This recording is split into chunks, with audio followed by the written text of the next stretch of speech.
ବାସର ରାତି ଘର କଥା ବସି ଭାବୁଛି ଚାରୁ। ବାପା ମା ସାନ ଭାଇକୁ ଛାଡ଼ି ଆଜି ଆଉ ଏକ ଦୁନିଆରେ, ପରକୁ ଆପଣାର କରି ଗଢ଼ିବ ନିଜ ଦୁନିଆ। ଆଉ ଏକ ସଂସାର, ସବୁଦିନ ପାଇଁ ପର ହୋଇଯିବେ ଆପଣାର, ନିଜର ହୋଇଯିବେ ପର। ଏଇ ତ ବିଧିର ବିଧାନ। କାଲି ନିଜ ଘରେ ଗେଲ ବସରରେ ବଢ଼ିଥିବା ଚାରୁ ଆଜି ସାଜିଛି ନବବଧୂ। ଟିକିଲି ବଦଳରେ ପିନ୍ଧୁଛି ସିନ୍ଦୁର, ପାଦରେ ଅଳତା, ହାତରେ ଶଙ୍ଖା ସିନ୍ଦୁର। ଠିକଣା ନୂଆ, ପରିଚୟ ବି ନୂଆ। ଆଉ କିଛି ସମୟ ପରେ ତାର ଇହକାଳ ପରକାଳର ଦେବତା, ସାତ ଜନମର ସାଥୀ ଚନ୍ଦନ ଥିବେ ସାଥିରେ। ଗୋଟିଏ ଘରେ ଯିଏ ଦିନେ ଥିଲେ ଅଜଣା ଅଶୁଣା, ଆଜି ସେ ତାର ମଥାର ସିନ୍ଦୁର। ଆଉ କିଛି ସମୟ ପରେ ତାର ସର୍ବସ୍ୱ, କୁଆଁରୀ ଜୀବନର ସାଇତା ସମ୍ପତ୍ତିକୁ ଅକ୍ତିଆର କରିନେବେ ସେହି ସ୍ୱାମୀ ରୂପୀ ମଣିଷ। ସେ ହୋଇଯିବେ ତାଙ୍କର। ଏ ଦେହ ମନ ଯୌବନରେ ଲେଖା ହେବ କେବଳ ତାଙ୍କର ନାଁ। ରାତି ବଢ଼ୁଥିଲା, ଏହା ସହିତ ଚାରୁର ମନର ଗତି ବି ପ୍ରଖର ହେଉଥିଲା।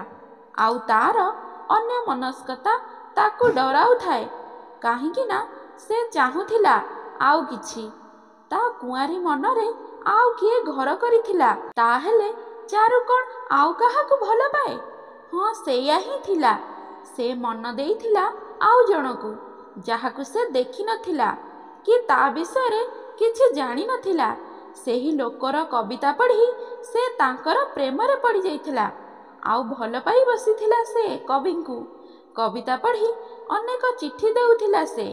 ଅକୁହା ଭଲ ପାଇବା ପରସ୍ପରକୁ ବାନ୍ଧିଥିଲା ଏକ ଭିନ୍ନ ସିଂହରଣରେ। କିନ୍ତୁ ବାପାଙ୍କୁ କିଛି କହିପାରିନଥିଲା।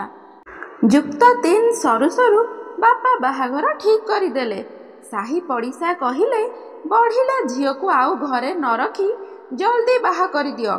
ଯେତିକି ପଢ଼ିଲା ସେତିକି ହେଉ। ବୋଉ ବି ବାପାଙ୍କ କଥାରେ ରାଜି ହୋଇଗଲା। ମୋର କିନ୍ତୁ ଇଚ୍ଛା ନଥିଲା। ଚାରୁ ବସି ଭାବୁଛି କୁଆଁରୀ ଝିଅର ଗହନ ମନର ଗୋପନ କଥା। କେମିତି ସେ ସ୍ୱାମୀକୁ ନିଜର କରିବ। ମନରେ କେବେଠୁ ଘର କରିଛି ଜଣେ ପୁରୁଷ, ଯାହାକୁ ସେ କେବେ ବି ଭୁଲି ପାରିନି। କେମିତି କରିବ ମିଛ ଅଭିନୟ? ଚଉଠି ଦୀପକୁ ସାକ୍ଷୀ ରଖି କେମିତି ମିଛ କହିବ ସେ? ଆଜିକାଲି ଏମିତି କିଏ ଅଛି ଯେ ମିଛ କହୁନି? କାହା ଜୀବନରେ କୁଆଁରୀ ବେଳେ କେଉଁ ପୁଅ ଆସିନି? ବହୁତ କମ୍ ଝିଅ ଥିବେ କାହାକୁ ବିବାହ ପୂର୍ବରୁ ମନ ଦେଇନଥିବେ। ଯିଏ ନିଜର ପ୍ରିୟ ପୁରୁଷକୁ ଚାହେଁ, ସେ କ'ଣ ତାକୁ ପାଇଛି? ସେ କ'ଣ ଅନ୍ୟକୁ ମ୍ୟାରେଜ୍ କରି ମିଛ କହୁନି? ବିବାହ କରିବି ଅନେକ ଅଛନ୍ତି, ନିଜର ଏକ୍ସ ଲଭ୍କି ବି କଣ୍ଟିନ୍ୟୁ କରିଥାନ୍ତି। ମୁଁ କିନ୍ତୁ ପାରିବିନି। ସେଥିରେ କି ସାର୍ଥକ? ଜୀବନ ଓ ସତ ସମ୍ପର୍କ କେବଳ ଛଳନା ଆଉ କମ୍ପ୍ରମାଇଜ୍। ମିଛ ବିଶ୍ୱାସରେ ଗୋଟେ ସୁନ୍ଦର ଜୀବନ ଜୀଇବାର ଅଭିପ୍ରାୟ ମରିଯାଏ। ଜୀବନରେ ଭୁଲ ହୁଏ, କିନ୍ତୁ ଆଉ ଏକ ଦୁନିଆ ଗଢ଼ିଲା ପରେ ପଛ ଦୁନିଆକୁ ଭୁଲିବାକୁ ହୁଏ, ଛାଡ଼ିବାକୁ ହୁଏ। ନୁହେଁ ତ ଦୁଇ ନାଁରେ ଗୋଡ଼ ରଖିଲେ ଯେଉଁ ଅବସ୍ଥା ହୁଏ, ସେଇଆ ଚାରୁ ବସି ଭାବୁଛି। ଆଜି ସ୍ୱାମୀ ଚନ୍ଦନ ଯଦି ପଚାରନ୍ତି, କାହାକୁ ଭଲ ପାଇଥିଲ କି? କ'ଣ ଉତ୍ତର ଦେବି? ଯଦି କହିଦିଏ, ସେ ଖରାପ ବି ଭାବିବେନି ତ? ଯେତିକି ଶୁଣିଛି ସେ ବହୁତ ଭଲ, ଶାନ୍ତ ଓ ସରଳ। ଆମ ପିଉସୀ ଅପା ଏ ବାହାଘର ଠିକ୍ କରିଥିଲେ। ସେ ତାଙ୍କ ବିଷୟରେ ସବୁ ଭଲ କହୁଥିଲେ। ଭାବୁଛି କହିଦେବି ସବୁ ସତ। ପିଲାଦିନେ ପ୍ରାର୍ଥନାରେ ପଢ଼ିଥିଲି, ସତ କହି ପଛେ ମଲେ ମରିବି। ହଁ, ସତ କହିଲେ ଭଗବାନ ବି ସାହା ହୁଅନ୍ତି। ମିଛ କହିଲେ ମଶାଣି ପାଲଟିଯାଏ ବିଶ୍ୱାସ ଓ ସମ୍ପର୍କ। ମୁଁ ତ କିଛି ଭୁଲ କରିନି। ଭଲ ପାଇବା ତ ଖରାପ ନୁହେଁ।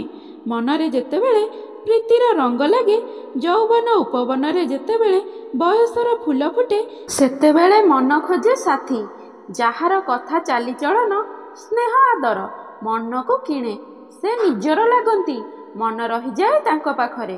ଆପଣା କରିବାକୁ ଇଚ୍ଛା ହୁଏ। ମଳୟ ବି ସେମିତି ମୋ ଜୀବନରେ ଆସିଥିଲେ। ସେହି କବି ହିଁ ତାଙ୍କ ଶବ୍ଦ ଓ ଭାଷାରେ ମୋତେ କିଣି ନେଇଥିଲେ। ମୁଁ ସ୍ଥିର କରି ନେଇଥିଲି, ୟାଙ୍କୁ ହିଁ ମ୍ୟାରେଜ୍ କରିବି। ଦିନ ଯେତିକି ବଢ଼ିଥିଲା, ଆମ ସମ୍ପର୍କ ବି ସେତିକି ବଢ଼ୁଥିଲା। ମୁଁ ଯୁକ୍ତ 3ର ପ୍ରଥମ ବର୍ଷରୁ ହିଁ ତାଙ୍କ କବିତା ପ୍ରେମରେ ପଡ଼ିଯାଇଥିଲି। ମୁଁ କମର୍ସ ଷ୍ଟୁଡେଣ୍ଟ ଥିଲି, ହେଲେ ସାହିତ୍ୟକୁ ବହୁତ ଭଲ ପାଉଥିଲି। ଗପ କବିତା ପଢ଼ିବାରେ ମୋର ବେଶୀ ସମୟ ଯାଏ। ବହୁତ ପତ୍ରପତ୍ରିକା ଓ ଖବରକାଗଜରୁ ମଳୟଙ୍କର ଲେଖା ପଢ଼େ, ଆଉ ସେ ଲେଖାର ପ୍ରଶଂସା କରି ଚିଠି ଦିଏ। ଏମିତି ଭାବେ ଆମ ସମ୍ପର୍କ ବଢ଼ିଗଲା। ଖାଲି ଚିଠି ଲେଖା ଥିଲା, ପୁଣି ତାଙ୍କ ଲେଖାର ତାରିଫ କରିବାରେ ଲେଖୁଥିଲି ଚିଠି। କିନ୍ତୁ ସେଦିନେ ମଳୟ ମୋତେ ଚିଠିରେ ଲେଖିଥିଲେ, ମୁଁ ତୁମକୁ ଚାହୁଁଛି ଚାରୁ। ତୁମ ମନରେ ଆଉ କିଏ ଅଛି କି? ତୁମକୁ ମୋର ଜୀବନସାଥୀ କରିବାକୁ ଚାହୁଁଛି। ତୁମକୁ ନ ଦେଖିଲେ ବି ମୁଁ ତୁମକୁ ମନ ଦେଇଛି। ମୁଁ କୌଣସି ରୂପର ଦାସ ନୁହେଁ। ମୋତେ ମୋ ସୃଜନଶୀଳତାକୁ ଭଲ ପାଉଥିବା ଜୀବନସାଥୀଟିଏ ଦରକାର, ଯାହା ତୁମଠାରେ ଦେଖିବାକୁ ପାଉଛି। ଏପଟେ ବାପାଙ୍କ କଥା ବି ଭାବୁଥିଲି। ସେ ମୋତେ ବହୁତ ଭଲ ପାଆନ୍ତି, ସବୁ ଇଚ୍ଛା ମୋର ପୂରଣ କରିଛନ୍ତି। ଗୋଟିଏ ଝିଅ ବୋଲି ବୋଉ ବି ମୋର ସବୁ କଥାରେ ରାଜି ହୋଇଯାଇଛି। ଯାହା ଚାହିଁଛି ତାହା କରିବାକୁ ଦେଇଛି। କ'ଣ କରିବି ଭାବି ପାରୁନଥିଲି। ନା ଏପଟେ ମଳୟଙ୍କୁ ଦୂରେଇ ପାରିବି, ନା ପରିବାରକୁ। ଶେଷରେ ମଳୟଙ୍କୁ କହିଥିଲି, ମୁଁ ବି ତୁମକୁ ଚାହେଁ। ତୁମ ପରି ଜଣେ ସରଳ, ସ୍ନେହୀ ଓ ନିଷ୍ଠାପର ମଣିଷକୁ ମୋର ଜୀବନସାଥୀ କରିବାକୁ ଅନେକ ଥର ଭାବିଛି, କିନ୍ତୁ ମୋ ବାପା ବୋଉଙ୍କ ବିନା ସ୍ୱୀକୃତିରେ କିଛି କରିପାରିବିନି। ବାସ୍ ତାପରେ ମଳୟ ମୋତେ କିଛି ପଚାରି ନଥିଲେ। ଆଗ ଭଳି ଆମ ସମ୍ପର୍କ ସେମିତି ଭଲରେ ଚାଲିଥିଲା। ତାଙ୍କର ଲେଖା ବାହାରିଲେ ପତ୍ର ପତ୍ରିକାରେ ଆଣି ପଢ଼େ ଚାରୁ।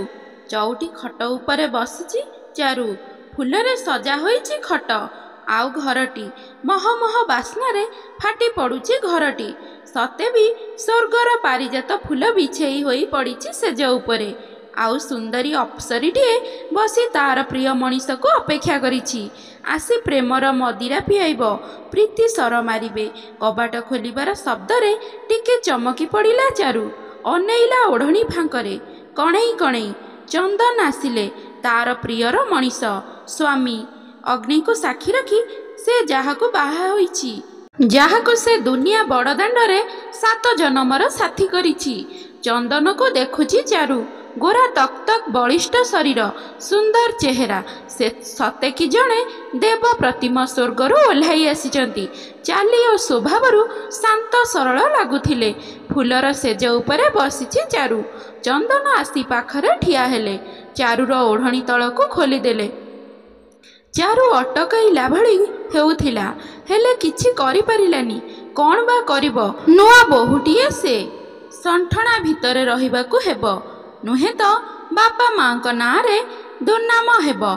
ଲାଜେଇ ଗଲା ଚାରୁ। ଲାଜ କ'ଣ କରୁଛ ଚାରୁ? ଚନ୍ଦନ କହିଲେ, ଆଜି ପା ଆମର ବାସର ରାତି, ଲାଜ କରିବା ରାତି ନୁହେଁ। ସେମିତି ଚୁପ୍ ହୋଇ ବସି ଚାରୁ ଶୁଣୁଥାଏ ଚନ୍ଦନ କଥା। ଆଉ ଏକ ଅଜଣା ଭୟରେ ଥରୁଥାଏ। ପ୍ରଥମ କରି ସେ ଜୀବନରେ ଗୋଟିଏ ନିଭୃତ କୋଠରୀ ଭିତରେ ଜଣେ ପୁରୁଷ ପାଖରେ। ଆଉ ବି କେବେ ବି ସେ ବାପା ମା ଭାଇ ଛଡ଼ା କାହା ପାଖରେ ଏକା ରହିନି। ଡର ତ ନିଶ୍ଚୟ ଲାଗିବ। ଚନ୍ଦନ ସେଜ ଉପରେ ଚାରୁ ପାଖରେ ବସିଲେ। ତାର ମୁହଁକୁ ଅନେଇ କହିଲେ, ତୁମେ ବହୁତ ସୁନ୍ଦର ଚାରୁ। ତୁମ କଥା ମୁଁ ଶୁଣିଛି, ବହୁତ ଭଲ। ଏମିତି ଚୁପ୍ ହୋଇ ବସିବ ନା କିଛି କହିବ? ଏଠି ଆଉ କିଏ ଅଛି କି ମୋତେ ଛାଡ଼ିଦେଲେ? ଚନ୍ଦନଙ୍କର ଏମିତି ମଜାଳିଆ ଢଙ୍ଗରେ କହିବାରେ ଚାରୁ ହସିଦେଲେ। ଚନ୍ଦନ ବି ହସିଲେ, ଆଉ କହିଲେ, କି ସୁନ୍ଦର ସ୍ମିତ ହାସ୍ୟ। ମୁଁ ଏମିତି ହସ ଖୋଜୁଥିଲି। ଯାହା ହେଉ ଭଗବାନ ମୋତେ ଦେଇଦେଲେ। ଛାଡ଼, ରାତି ଅଧିକ ହେଲାଣି, ସମସ୍ତେ ଶୋଇଲେଣି। ଆମେ ଆଉ ଟୁପୁରୁ ଟାପର ନ ହୋଇ ଶୋଇଯିବା। ଚାରୁ କ'ଣ କହିବ କିଛି ଭାବିପାରୁନି। ଭାବିଲା, ଏବେ ଆଉ ଚୁପ୍ ରହିହେବନି। ଚନ୍ଦନ ଆଉ କିଛି କରିବା ଆଗରୁ ସେ ସବୁ ଖୋଲି କହିଦେବ। ଭଗବାନଙ୍କୁ ମନେ ମନେ ସ୍ମରଣ କଲା ଚାରୁ। ପ୍ରଭୁ, ମୁଁ କ'ଣ କରିବାକୁ ଯାଉଛି ଜାଣେନା, ହେଲେ ମୁଁ ନିରୁପାୟ। ଚନ୍ଦନଙ୍କ ସହ ମୋ ଦେହ ମନ ଏକ ହେବା ଆଗରୁ ସବୁ କହିଦେବି। ମୁଁ ଜଣକୁ ଭଲ ପାଉଥିଲି, ତାଙ୍କୁ ବାହା ହେବାକୁ ଇଚ୍ଛା ରଖିଥିଲି, କିନ୍ତୁ ହୋଇପାରିଲାନି। ଏବେ ବି ତାଙ୍କୁ ଭୁଲି ପାରିନି କି ଭୁଲି ପାରିବିନି। ତାଙ୍କୁ ଦେଖିନି ସତ, ହେଲେ ମୁଁ ଅନୁଭବ କରିପାରିଛି ସେ କେମିତିକା। ଆଉ ସେ ମୋର ଏମିତି କିଛି କ୍ଷତି କରିନାହାନ୍ତି ଯେ ମୁଁ ତାଙ୍କୁ ଦୋଷ ଦେଇ ଭୁଲିଯିବି। ମୁଁ କିନ୍ତୁ ତାଙ୍କ ପ୍ରତି ଅନ୍ୟାୟ କରିଛି। କିଛି ନ କହି ଚୁପ୍ ରହି ତାଙ୍କ କଥାକୁ ଏଡ଼େଇଥିଲି। ବାହା ହେଲି, ଜଣାଇ ପାରିଲିନି। ଏତିକି ଏକ ନିଶ୍ୱାସରେ କହି ଚାରୁ କାନ୍ଦି ଉଠିଲା। ଯେମିତି ଛୋଟ ପିଲାଟେ କଇଁ କଇଁ ହୋଇ କାନ୍ଦି ଉଠେ। ଆଖିରେ ଲୁହର ନଈ ଚାରୁର। ନିଜ କୋଳକୁ ଟାଣି ନେଲେ ଚନ୍ଦନ। ଲୁହ ପୋଛିଦେଲେ। କହିଲେ, କହିଲି ନା ଚାରୁ କାନ୍ଦନି। ଗୋଟେ ଚୁମା ଦେଇଦେଲେ ତା ଓଠରେ। ନିଜ ଛାତିରେ ଜାବୁଡ଼ି ଧରିଲେ। କହିଲେ, ମୁଁ କ'ଣ ତୁମର ମଳୟ ହୋଇପାରିବିନି? ମୁଁ କ'ଣ ତୁମକୁ ଭଲ ପାଇବା ଦେଇପାରିବିନି? କୁହ ଚାରୁ। ସତେ ଯେମିତି ନିରାଶ୍ରୟ ଲୋକଟି ଆଜି ଆଶ୍ରା ପାଇଛି ସେମିତି ଲାଗିଲା ଚାରୁକୁ। ଚନ୍ଦନ ହସିଲେ, ଖୁବ୍ ହସିଲେ। ଚାରୁ କିଛି ବୁଝିପାରିଲାନି। ଏମିତି କ'ଣ ଚନ୍ଦନ ହସିଲେ? ମୋ କଥାରେ ସେ ଏମିତି କ'ଣ ପ୍ରତିକ୍ରିୟା କଲେ? ଚନ୍ଦନ କହିଲେ, ଚାରୁ ତୁମର ସେହି କବି ପ୍ରେମିକ ମୁଁ, ମଳୟ, ଯାହାକୁ ତୁମେ ଭଲ ପାଉଥିଲ। ଚାରୁ ଚମକି ପଡ଼ିଲା। ଚନ୍ଦନଙ୍କର ମୁହଁକୁ ଚାହିଁଲା। ସତେ ତ ଆପଣ କେମିତି ଜାଣିଲେ ତାଙ୍କ ନାଁ ମଳୟ? ମୁଁ ତ ତାଙ୍କ ନାଁ କହିନି। ଚାରୁ ଯେମିତି ଏକ ଖୋଜିଲା ଜିନିଷ ପାଇଲା ଭଳି ମନେ କଲା। ଆଖିରେ ଆଶ୍ଚର୍ଯ୍ୟର ସଙ୍କେତ। ଓଠର ଭାଷା ଧୀର ହୋଇଗଲା। କ'ଣ କହୁଛନ୍ତି ଆପଣ? ମଳୟ ଆପଣ? ଚନ୍ଦନକୁ ଚାହିଁଲା। ଆତ୍ମବିଭୋର ହୋଇଗଲା। ଦୁଃଖ ଗ୍ଳାନିରେ ଭାଙ୍ଗି ପଡ଼ିଥିବା ମନଟି ଉଲ୍ଲାସିତ ହୋଇ ଉଠିଲା। ହଁ ଚାରୁ, ମୁଁ ତୁମ ମଳୟ। ମନେ ପଡ଼ୁଛି ଯେତେବେଳେ ତୁମେ ମୋ ଚିଠିର ଉତ୍ତରରେ କହିଲ ତୁମ ବାପାଙ୍କ ଇଚ୍ଛାରେ ବାହା ହେବ, ତାଙ୍କୁ ଦୁଃଖ ଦେବନି। ମୁଁ ସେହିଦିନଠୁ ତୁମ ଇଚ୍ଛାକୁ ସ୍ୱୀକୃତି ଦେବା ପାଇଁ ଲାଗିପଡ଼ିଲି। ତୁମ ପାଇଁ ରାତିଦିନ ଏକ କରିଦେଲି। ଆଉ ତାପରେ ତୁମ ସମ୍ପର୍କୀୟଙ୍କ ସହ କଥା ହେଲି। ଏକଥା ତୁମକୁ ଏକ ସରପ୍ରାଇଜ୍ ଦେବାକୁ ଥିଲା। ଚାରୁ ଖୁସିରେ ଚନ୍ଦନକୁ କୁଣ୍ଢେଇ ପକାଇଲା। କ'ଣ ଆଉ କହିବ? ଆଖିରେ ଖୁସିର ଲୋତକ। ଓଠରେ ଅନେକ ଦିନରୁ ବରଫ ଭଳି ଜମାଟ ବାନ୍ଧିଥିବା ପ୍ରୀତିର ଭାଷା ତରଳୁଥିଲା। ନିଜର ପ୍ରିୟ ମଣିଷକୁ ଫେରି ପାଇଲେ କେତେ ଯେ ଶାନ୍ତି ପାଏ ପ୍ରାଣ ସ୍ପନ୍ଦନ, ତାହା ଅନୁଭବ କରୁଥିଲା ଚାରୁ। ଆଜିର ଏତେ ଖୁସି ବୋଧେ ସେ କେବେ ପାଇନଥିଲା। ଆଜି ଜୀବନରେ ପ୍ରଥମ ଅନୁଭବ କରୁଛି। ଚନ୍ଦନ କହିଲା, କୁହ, ମୁଁ ତୁମର ପସନ୍ଦ ତ? ମୁଁ ତୁମକୁ ପାଇ ବହୁତ ଖୁସି। ଆଉ ମୋ ଚଏସ୍ ବି ପୁରା ଠିକ୍। ଚାରୁ କହିଲା, ଥାଉ, ଆଉ କିଛି କୁହନି। ଆଉ ମୋତେ ଏତେ କଷ୍ଟ ଦେଲ, ଗେହ୍ଲେଇ ପରି କହିଲା ଚାରୁ। ନହେଲେ ତୁମକୁ ଏମିତି ସରପ୍ରାଇଜ୍ କେମିତି ଦେଇଥାନ୍ତି ଯେ? ଏମିତି କହି ଚନ୍ଦନ ଚାରୁକୁ ନିଜ ବାହୁ ଯୁଗଳରେ ବାନ୍ଧି ଦେଇ କହିଲେ, ଚାରୁ, ଏ ବାସର ରାତି ବାସି ହେବା ଆଗରୁ ଆସ, ଆମେ ଟିକେ ହଜିଯିବା ପ୍ରୀତି ରାଇଜରେ। ଅନେକ ଦିନର ଅପେକ୍ଷାକୁ ଟିକେ କରିଦେବା ଶାନ୍ତ। ଚାରୁ ହସି ଉଠିଲେ। ଆଉ ଚନ୍ଦନକୁ କହିଲେ, ଦୁଷ୍ଟ। ଚନ୍ଦନ ଆହୁରି ନିବିଡ଼ ଭାବରେ ଚାରୁକୁ ଭିଡ଼ି ଧରି ସେଜ ଉପରେ ଲୋଟି ପଡ଼ିଲେ। ଆଉ ସେତିକି ବେଳେ ଆପେ ଆପେ ଲିଭିଗଲା ଅନେକ ବେଳୁ ଜଳୁଥିବା ବାସର ଦୀପଟିଏ। ଆପଣଙ୍କୁ ଏହି ଷ୍ଟୋରିଟି ଯଦି ଭଲ ଲାଗିଛି ମୋ ଚ୍ୟାନେଲକୁ ଲାଇକ୍, ସେୟାର, ସବସ୍କ୍ରାଇବ୍ କରନ୍ତୁ।